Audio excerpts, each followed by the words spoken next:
नमस्कार, स्वागत है आप सभी का। मैं हूं कृतिका और देश का सबसे भरोसेमंद चैनल डीडी न्यूज पर लेकर हाजिर हूं आपका अपना पसंदीदा शो खबरों का सरपंच न्यूज पंच। और इस कार्यक्रम के जरिए हम आप तक हर रोज वो तमाम खबरें पहुंचाते हैं जिन पर रहती है हम सभी की नजर। और आज न्यूज पंच के जरिए जिन प्रमुख खबरों की करेंगे हम विस्तार से बात और जानेंगे लेटेस्ट अपडेट अपने संवाददाताओं से। सबसे पहले उन 3 प्रमुख खबरों का करते हैं सीधा रुख।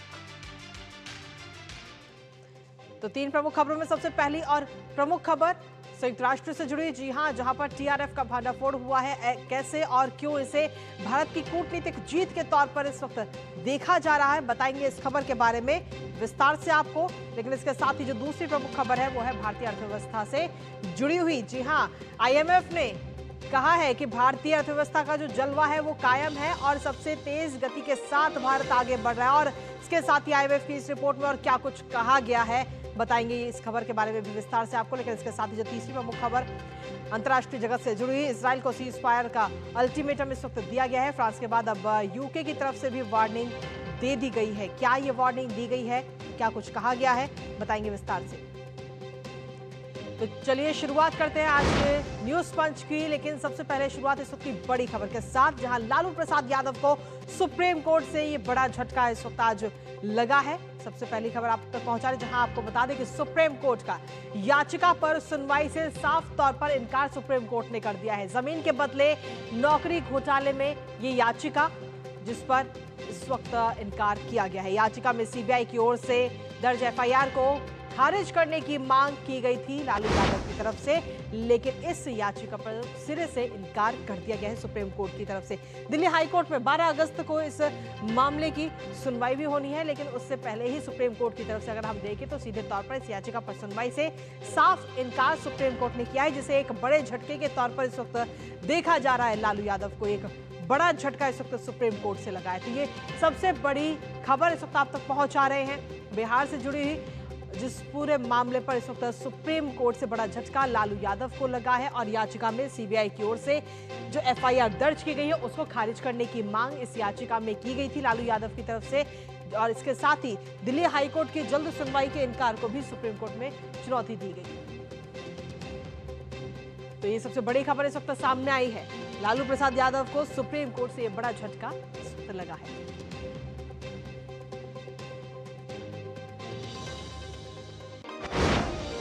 और इसी के साथ चलिए अब न्यूज पंच में बढ़ते आगे और सबसे पहले बात करते हैं हमारी पहली खबर की, जहां संयुक्त राष्ट्र सुरक्षा परिषद की निगरानी समिति ने पहलगाम में हुए आतंकी हमले में पाकिस्तान स्थित आतंकी संगठन टीआरएफ की भूमिका को उजागर किया है। और ये पहली बार है जब यूएन यानी कि संयुक्त राष्ट्र के दस्तावेज में आतंकी गुट टीआरएफ यानी द रेजिस्टेंस फ्रंट का नाम सामने आया है। यूएनएससी 1267 सैंक्शंस कमेटी की मॉनिटरिंग रिपोर्ट में पाकिस्तान स्थित इस गुट का नाम पहलगाम हमले के लिए जिम्मेदार बताते हुए रखा गया।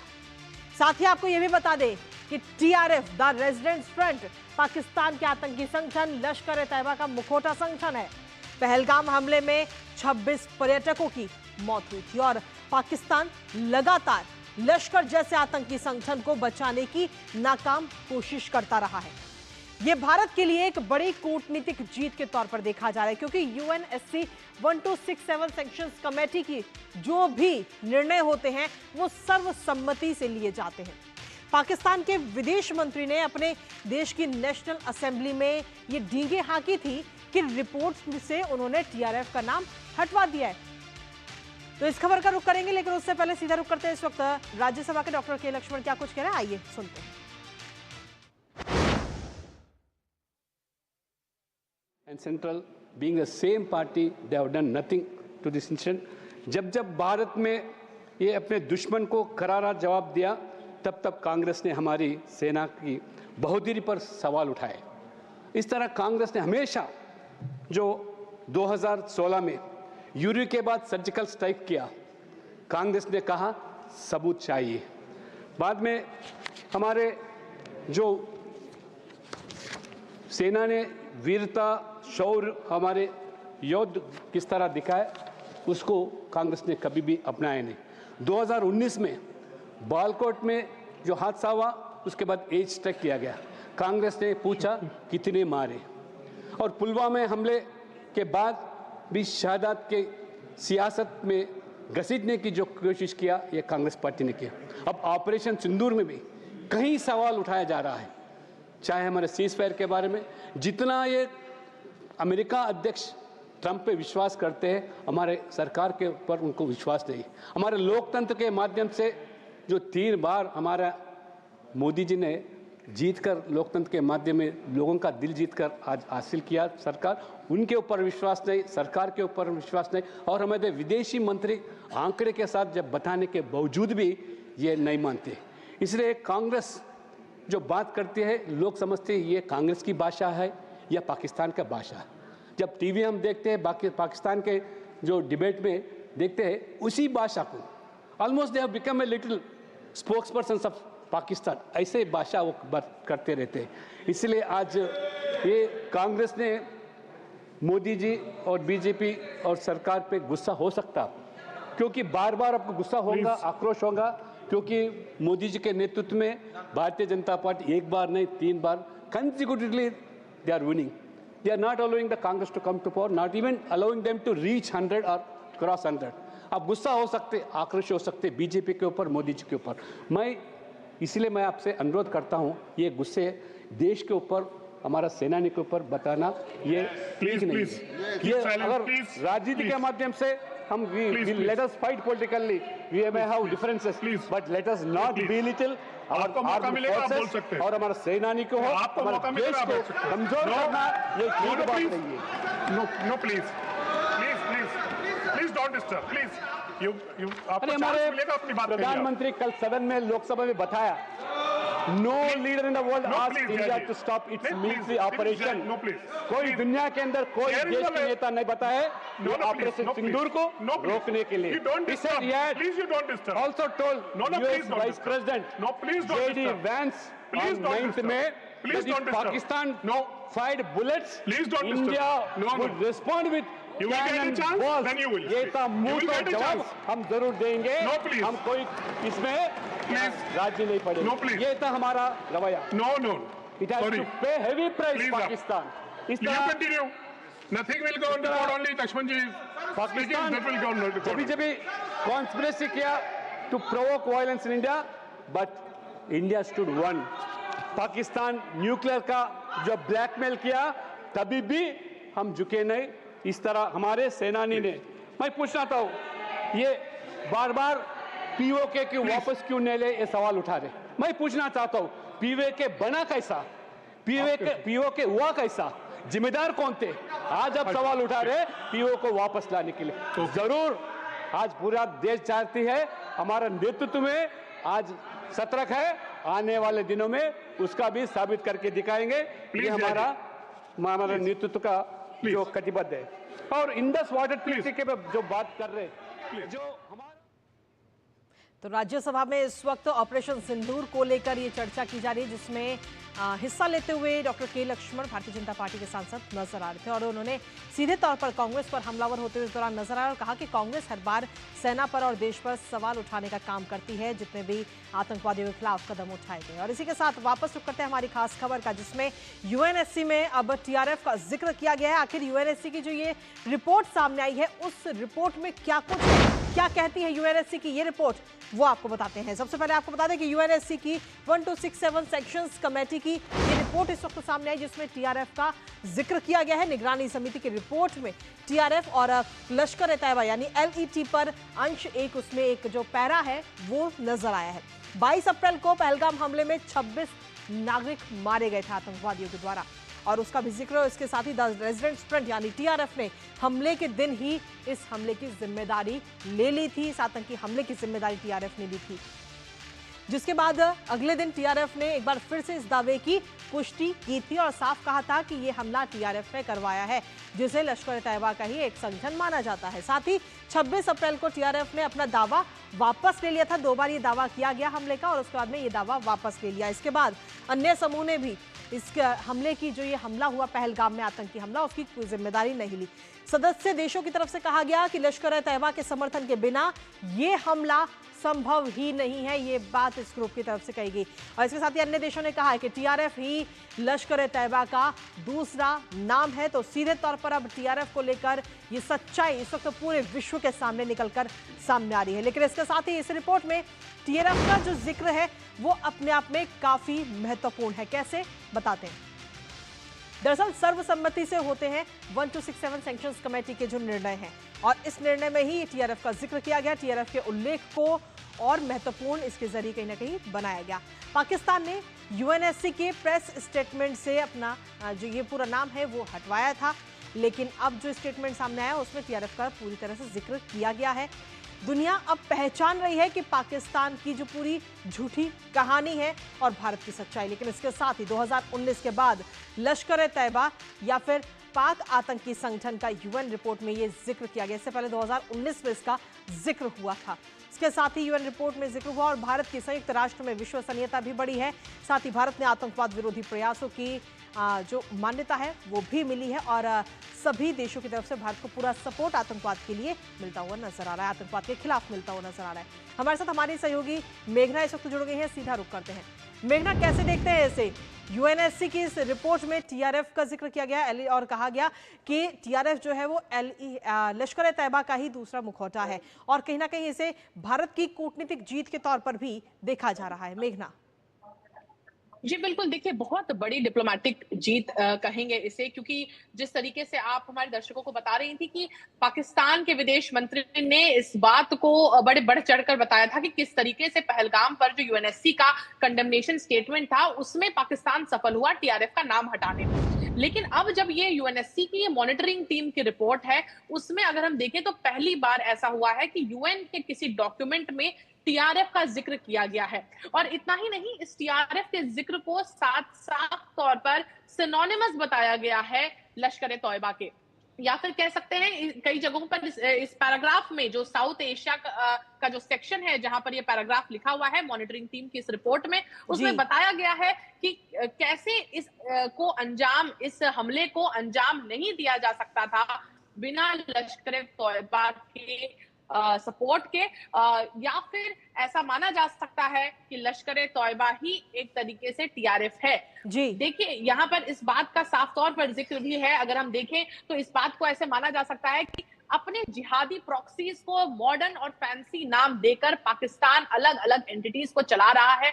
पाकिस्तान एक तरीके से अगर हम देखें तो अगर हम जैसे द रेजिस्टेंस फ्रंट टीआरएफ जिसकी बात कर रहे हैं, ऐसे नाम देकर मुखौटा पहनाकर वही काम जिहादी अगर हम देखें प्रॉक्सीज के साथ काम कर रहा है, उसी तरीके का आतंकवादी गतिविधि कर रहा है जो वो पहले करता था। तो ये एक तरीके से बहुत महत्वपूर्ण है। और इसमें इस रिपोर्ट के आने के बाद अब सबसे बड़ा रास्ता खुला है भारत के लिए सैंक्शंस लाने का। तो ये एक बहुत बड़ी उपलब्धि है जो कि हमारी इंटरमिनिस्ट्रियल डेलीगेशन को भी मिली है, भारत के लगातार एफर्ट्स को मिली है, और काउंटर टेररिज्म एफर्ट्स के ऊपर एक बहुत बड़ी मोहर है कि भारत किस तरीके से लीड कर रहा है अपने काउंटर टेररिज्म एफर्ट्स को। चलिए, बहुत बहुत शुक्रिया तमाम जानकारी और अपडेट्स मेघना हमारे साथ साझा करने के लिए इस खबर से जुड़े हुए। और इसी के साथ चलिए अब अगली महत्वपूर्ण खबर का रुख कर लेते हैं न्यूज पंच में, जहां भारत के लिए एक अच्छी खबर आ गई है। इंटरनेशनल मॉनेटरी फंड यानी आईएमएफ ने कहा है कि भारत की अर्थव्यवस्था 2025 और 2026 में 6.4% की रफ्तार से बढ़ेगी, और यह अनुमान अप्रैल के मुकाबले थोड़ा बेहतर है, और इससे भारत में चल रही सुधारों की रफ्तार, मजबूत खपत और सरकारी निवेश का समर्थन मिल रहा है। दरअसल आईएमएफ ने मंगलवार को अपनी वर्ल्ड इकोनॉमिक आउटलुक रिपोर्ट में यह बात कही। भारत की ये स्थिर और मजबूत ग्रोथ दुनिया की बड़ी अर्थव्यवस्थाओं में सबसे तेज है, और अगर भारत सुधारों की इस रफ्तार को बनाए रखता है तो 2047 तक एक विकसित अर्थव्यवस्था बनने के अपने लक्ष्य की ओर तेजी से भी बढ़ सकता है। ऐसे में ये खबर निवेशकों और आम लोगों के लिए भी काफी उत्साहजनक है, क्योंकि वो भारत के उज्जवल आर्थिक भविष्य की ओर इशारा करती है। करेंगे चर्चा अपने संवाददाता से, लेकिन उससे पहले आपको दिखाते हैं आईएमएफ के आर्थिक विकास के अनुमान में भारत का जलवा।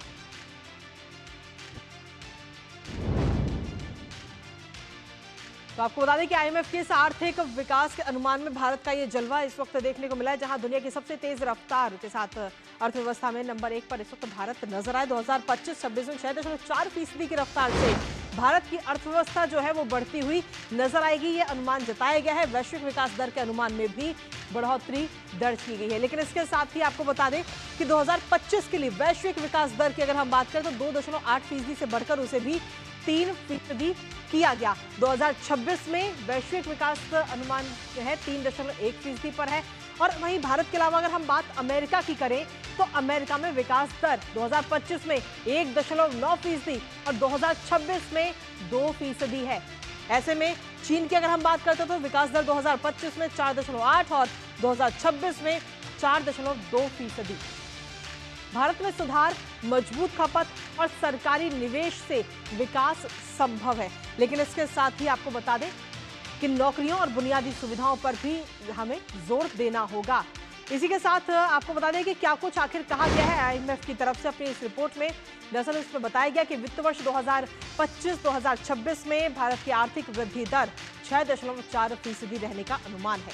मजबूत उपभोग और सार्वजनिक निवेश को बढ़ावा मिलने से वृद्धि दर में इजाफा होगा। इससे देश में स्थिर विकास को भी गति मिलेगी। भारत की आर्थिक वृद्धि दर में इजाफा अप्रैल के पूर्वानुमान की तुलना में अधिक बेहतर स्थिति को दर्शाता है। ये बात आईएमएफ की तरफ से, अंतर्राष्ट्रीय मुद्रा कोष की तरफ से कही गई है। हमारे साथ हमारे सहयोगी अजय मिश्रा इस वक्त जुड़ रहे हैं, सीधा उन्हीं। अजय मिश्रा, कैसे देखते हैं इस रिपोर्ट को आईएमएफ की तरफ से जो कहा गया है कि भारत इस वक्त सबसे ज्यादा तेजी के साथ ग्रोथ कर रहा है और कहीं ना कहीं हमारा लक्ष्य भी है 2047 तक एक विकसित राष्ट्र को बनाना, कितना महत्वपूर्ण? देखिए, भारत पूरी दुनिया का ग्रोथ इंजन साबित हो सकता है और अगले 2 सालों के लिए तो स्पष्ट हो गया है कि फास्टेस्ट ग्रोइंग इकॉनमी भारत रहने वाला है। उसकी बहुत सारी वजह हैं। आप देखिए, तीनों ही सेक्टर्स जो इकॉनमी के हैं वो बहुत ही अच्छा प्रदर्शन कर रहे हैं। अभी जो रेनफॉल अभी हुई है, मानसून की स्थिति काफ़ी बेहतर है और आने वाले दिनों में एग्रीकल्चर प्रोडक्टिविटी ज़्यादा आपको बेहतर दिखाई दे सकती है। मैन्युफैक्चरिंग और सर्विसेज के जो PMI के आंकड़े आए हैं वो दोनों ही आंकड़े ये बताते हैं कि सर्विस सेक्टर में और मैन्युफैक्चरिंग सेक्टर में डिमांड लगातार बढ़ रही है। अच्छी खबर ये है कि जो भारत में महंगाई दर है वो अभी 77 महीनों के सबसे निचले स्तर पर है और यही वजह है कि सरकार के पास एक कुशन मिलता है कि आप अपनी वित्तीय स्थिरता को बनाए रखते हुए जो इन्वेस्टमेंट है उसको प्रमोट करें।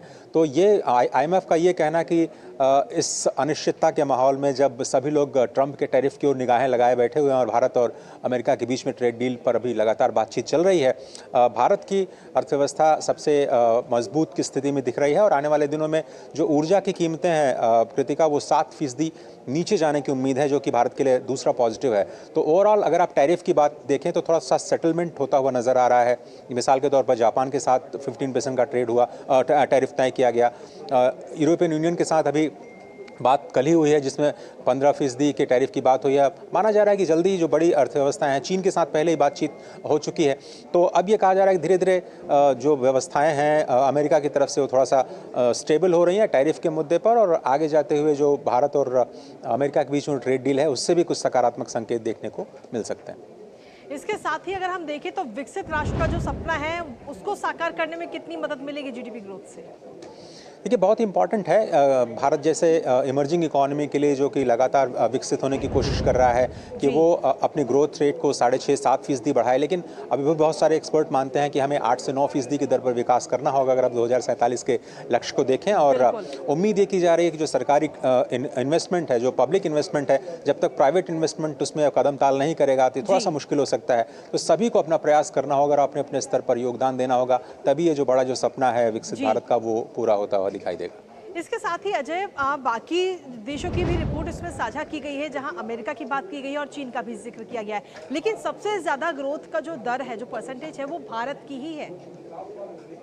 तो अगर आप अमेरिका की बात करें तो अभी इस क्वार्टर में आप देखिए तो उनकी केवल आधी फीसदी की विकास दर रही, जो कि काफ़ी सारे महीनों में बहुत ही नीचे रही है। वहाँ पर अभी महंगाई का प्रेशर बना हुआ है। IMF की रिपोर्ट ही खुद कहती है कि अगर टैरिफ ज़्यादा लगाए जाते हैं तो आयातित महंगाई अमेरिका में बढ़ सकती है और इसीलिए जो मॉनेटरी पॉलिसी है उस पर यह कहा गया है कि जितने भी सेंट्रल बैंक्स हैं उनको इंडिपेंडेंस दिया जाना चाहिए। और आप जानते हैं कि अमेरिका में सरकार और केंद्रीय बैंक के बीच में भी तनातनी है वो जो चल रही है। तो इसके मद्देनजर आप देख रहे हैं कि जो चीन में जो अनुमान जताया गया है, चीन में अगले साल थोड़ी सी मंदी होने की उम्मीद है, लेकिन 4.8% का ठीक ठाक का उनका इतने बड़े बेस पे जो ग्रोथ है उसमें चीन को नज़रअंदाज नहीं किया जा सकता। और बहुत सारे लोग ये मानते हैं कि भारत को भी अगर विकसित बनना है तो चीन के साथ जो जो जो जो जो जो कारोबारी रिश्ते हैं उनको एक नई दिशा देनी होगी। तो ये तो एक अलग बात रही, लेकिन आपने बिल्कुल सही कहा कि जो यूरो जोन है उसमें मुश्किलें काफ़ी ज़्यादा हैं। इमर्जिंग इकॉनमीज में चाइना की इकॉनमी, भारत की इकॉनमी से बहुत ज़्यादा उम्मीदें हैं, और अमेरिका का भी विकास करना पूरे ग्लोबल ग्रोथ के लिए काफ़ी इंपॉर्टेंट माना जा रहा है, और इसीलिए इन तीनों इकॉनमीज़ पर ख़ास तौर पर नज़र रखी गई है इस IMF के आउटलुक में। चलिए, बहुत बहुत शुक्रिया अजय तमाम जानकारी और अपडेट्स हमारे साथ साझा करने के लिए, इस पूरी रिपोर्ट से जुड़े हुए। और इसी के साथ चलिए अब तीसरी महत्वपूर्ण खबर अंतर्राष्ट्रीय जगत से जुड़ी हुई, जहां गाजा में जारी युद्ध को लेकर अब पश्चिमी देशों का रुख तेजी से बदल रहा है। फ्रांस के बाद अब यूनाइटेड किंगडम यानी यूके ने भी इजराइल को दो टूक चेतावनी दे दी है। ब्रिटिश प्रधानमंत्री कीर स्टारमर ने ऐलान किया कि अगर इजराइल ने सितंबर तक सीजफायर नहीं किया और दो राष्ट्र समाधान की दिशा में ठोस पहल नहीं की तो यूके यूनाइटेड किंगडम फिलिस्तीन को एक स्वतंत्र राष्ट्र के रूप में मान्यता देगा। अब इस ऐलान के साथ ही इजराइल पर अंतर्राष्ट्रीय दबाव अब और ज्यादा बढ़ गया है। फ्रांस के राष्ट्रपति इमैनुअल मैक्रों पहले ही सितंबर में फिलिस्तीन को मान्यता देने की घोषणा कर चुके हैं। अब ब्रिटेन का समर्थन भी मिलने जा रहा है, और ऐसे में यह संभावना और मजबूत हो गई है कि संयुक्त राष्ट्र में फिलिस्तीन को व्यापक मान्यता मिल जाए। करेंगे इजराइल पर बढ़ते अंतर्राष्ट्रीय दबाव पर चर्चा, लेकिन उससे पहले आपको दिखाते हैं यूके का इजराइल को अल्टीमेटम। तो यूनाइटेड किंगडम की तरफ से ये अल्टीमेटम दिया गया है इजराइल को, जहां पीएम कीर स्टारमर ने सीधे तौर पर ये दो टूक इजराइल को कह दिया है कि या तो आप बात मान जाइए, नहीं तो अलग देश बना दिया जाएगा। गाजा में युद्ध विराम की चेतावनी इस वक्त इजराइल की तरफ से दी गई है, और सीधे तौर पर हमने कहा गया है कि स्थायी शांति की दिशा में काम करना ही होगा, जिससे कहीं ना कहीं इजराइल पर इस वक्त दबाव बढ़ता हुआ नजर आ रहा है अंतर्राष्ट्रीय स्तर पर। और सितंबर तक सीज फायर करे इजराइल, ये बात इस वक्त यूके की तरफ से, यूनाइटेड किंगडम की तरफ से कही गई है। सीज फायर वरना फिलिस्तीन को स्वतंत्र राष्ट्र घोषित कर दिया जाएगा, ये बात, और इसी तौर पर दो टूक और चेतावनी के तौर पर इसे देखा जा रहा है। फिलिस्तीन के लिए फ्रांस हालांकि पहले ही घोषणा कर चुका है, और हमास को भी ब्रिटेन की तरफ से चेतावनी दी गई है, जहां कहा गया है कि सभी इजरायली बंधकों को हमास जो है वो जल्द से जल्द रिहा कर दे। गाजा की शासन व्यवस्था में निभाएगा, कोई भूमिका नहीं निभाएगा, ये बात भी कही गई है। तो ऐसे में ब्रिटेन का मुख्य लक्ष्य गाजा में जमीनी हालात को बदलना है, लेकिन देखना होगा कि ये जो चेतावनी दी गई है इस वक्त इजराइल को, उस चेतावनी का कितना असर इजराइल पर पड़ता हुआ नजर आता है। क्या वो संघर्ष विराम करता है सितंबर में या नहीं, नजर इस पर रहेगी। लेकिन इसके साथ ही आपको बता दें कि ब्रिटेन पर इस वक्त इजराइल भी भड़कता हुआ नजर आया, और इजरायली विदेश मंत्रालय की तरफ से सोशल मीडिया प्लेटफॉर्म एक्स पर पोस्ट किया गया और कहा गया है कि ये कदम हमास को इनाम देने जैसा है। गाजा में युद्ध विराम की कोशिशों को नुकसान होगा। इसके साथ ही पीएम नेतन्याहू ने भी ब्रिटेन को सीधे तौर पर चेता दिया है, और सीमा पर बनने वाले जिहादी राज्य में ब्रिटेन को खतरा है, ये बात कही गई है। आतंकियों से तुष्टीकरण हमेशा विफल रहा है और ब्रिटेन के लिए भी विफल होगा, ये बात इजराइल की तरफ से कही गई है। हमारे साथ हमारे सहयोगी चंद्रशेखर जोशी इस वक्त जुड़ गए हैं, सीधा उन्हीं का रुख करेंगे। चंद्रशेखर, फ्रांस के बाद इस वक्त यूके यूनाइटेड किंगडम की तरफ से भी दो टूक मैसेज कहें या चेतावनी कहें, ये दी गई है, और कहा गया है कि या तो सितंबर तक आप संघर्ष विराम लगा दीजिए इस पर। देखिए, दरअसल वो कह रहा है कि जो ब्रिटेन के प्रधानमंत्री हैं कीर स्टारमर, उनकी जो पार्टी है, उनकी पार्टी के अधिकतर सांसदों का बहुत ज्यादा दबाव है ब्रिटेन की सरकार के ऊपर कि वो कोई न कोई कदम उठाएं गाजा में युद्ध विराम के लिए, या गाजा में जो कुछ हो रहा है उसको रोकने के लिए। और दरअसल पूरी दुनिया में आप देखें तो इस वक्त पे जो गाजा के अंदर में एक वक्त था जब हमास के आतंकियों ने इजराइल पे हमला किया था, उसके बाद अब से कुछ 1-2 महीने पहले तक जो पूरी दुनिया में एक इजराइल का पक्ष था कि हमास के आतंकियों ने इजराइल के अंदर में हमला किया, इजराइल के लोगों को उठा के ले गए, 1200 लोगों को मार दिया, उसका बदला इजराइल हमास से ले रहा है, हमास को खत्म करके रहेगा, तो दुनिया के अंदर में उसका समर्थन था। लेकिन पिछले 1-1.5 महीने से वो कह रहा है कि गाजा के अंदर भूखमरी, गाजा के अंदर लोगों के पास भोजन नहीं है, काफी वहां पर मानवीय त्रासदी हो चुकी है, ये काफी उभर कर सामने आ रहा है और इसका असर कहीं न कहीं अब दिख रहा है। फ्रांस का आपने देखा कि फ्रांस की ओर से कहा गया कि वो फलस्तीन को मान्यता दे सकता है। अब ब्रिटेन की ओर से भी ऐसी बात कही गई है। वहीं अमेरिका में आप खबरों को देखें तो वहां पर जो सर्वे करवाए जा रहे हैं गाजा को लेकर के, कहीं न कहीं लोग अब कह रहे हैं कि जो मानवीय त्रासदी की बात है वो खड़ी पड़ने लगी है। इजराइल के आतंकवाद वाली जो बात इजराइल कहता था, तो ये हो रहा है। और दूसरी ओर इजराइल कहता है कि हम हमास को जब तक खत्म नहीं करेंगे हमारा सैन्य अभियान जारी रहेगा। जी। और वहां पर फूड डिस्ट्रीब्यूशन को लेकर के इजराइल ने 10 घंटे की युद्ध विराम की घोषणा की है हर दिन में, लेकिन यूनाइटेड नेशन और दूसरे जो देश हैं वो कह रहे हैं कि ये काफी नहीं है। और जो वहां पर राहत बांटी जा रही है ये काफी महत्वपूर्ण है, क्योंकि वहां पर जो राहत बांटी जा रही है वो यूनाइटेड नेशन की तरफ से नहीं बांटी जा रही है, वो वहां पर अमेरिका और इजराइल की ओर से वहां पर राहत बांटी जा रही है। तो अधिकतर जो देश हैं या यूनाइटेड नेशन है वो चाहता है कि यूनाइटेड नेशन इसको वहां पर करे, लेकिन इजराइल का ये कहना है कि अगर वहां पर इस तरह से राहत बांटी जाएगी तो वो हमास के हाथों में जा रही है। इजराइल इस तरह की बात कर रहा है, लेकिन जब तक इजराइल और अमेरिका इसको लेकर के साथ खड़े हैं और कहीं न कहीं हमास की ओर से कुछ इस तरह की बातें नहीं आती, क्योंकि हमास भी कहीं पीछे नहीं हट रहा है। हमास कभी नहीं कह रहा है कि हम अपने आप को निशस्त्र करेंगे या जो बंधक हमारे पास हैं उनको छोड़ देंगे। तो वहां पर युद्ध विराम होना बहुत जरूरी है। ये जो मान्यता देने वाली बात है, फलस्तीन को मान्यता देने वाली बात, ये एक डिप्लोमेटिक प्रेशर जरूर है, लेकिन इससे कुछ होने वाला है नहीं। मान्यता देकर भी वहां पर कुछ होगा नहीं। चलिए, इस पर आप अपनी नजर लगातार चंद्रशेखर बनाए रखिएगा और ताज़ा अपडेट हम तक पहुंचाते रहेगा। फिलहाल बहुत बहुत शुक्रिया हमारे साथ ताज़ा अपडेट साझा करने के लिए। और इसी के साथ फिलहाल न्यूज़ पंच मुझे और हमारी पूरी टीम को दीजिए अनुमति। नमस्कार।